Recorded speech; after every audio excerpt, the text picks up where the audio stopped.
আজ একটু অন্যরকম সকাল। বন্ধুর ডাকে ছুটে এলাম বাগানে। ছুটির দিনের স্পেশাল প্ল্যান, বাগান পরিষ্কার।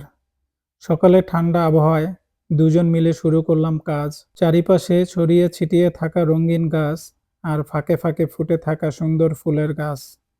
যেন এক টুকরো স্বপ্নের বাগান। আর মাঝখানে জমে থাকা ঘন ঘন ঘাস, যেটাকে নতুন করে সাজিয়ে তুলবো আমরা আজ। এখানকার ওয়েদার সবসময়ই ঠান্ডা। আজও আকাশে ছিল ঝকঝকে রোদ, তবে ঠান্ডা বাতাসের ছোঁয়ায় একটুও গরম লাগেনি। মেশিনের শব্দের সাথে সাথে মাঝখানের ঘাস কেটে পরিষ্কার করতে শুরু করলাম। একটু একটু করে বেরিয়ে আসতে লাগলো সবুজের আসল সৌন্দর্য। গাছের ছায়া, হালকা রোদ আর নরম বাতাস, সব মিলিয়ে কাজের ক্লান্তিও যেন আনন্দে রূপ নিল। মাঝে মাঝে থেমে থেমে হাসি আর গল্প। আজকের এই মুহূর্তগুলো হয়তো সারা জীবন মনে থাকবে। অবশেষে পুরো বাগান যেন নতুন জীবন ফিরে পেল।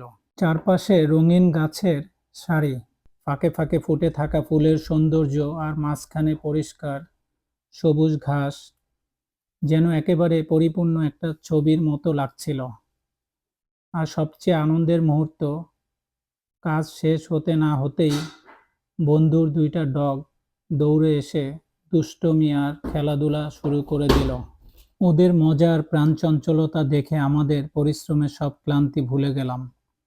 আজকের দিনটা শুধু কাজের নয়, ছিল ভালোবাসা, বন্ধুত্ব আর প্রকৃতির সাথে মিশে যাওয়ার এক অপূর্ব স্মৃতি। সবশেষে বলতে হয়, একটু চেষ্টা আর ভালোবাসায় আশেপাশের জায়গাটাও হয়ে উঠতে পারে এক টুকরো স্বপ্নের মতো। ভিডিওটি ভালো লাগলে লাইক শেয়ার দিয়ে সবুজ ভাইজানের সাথেই থাকবেন।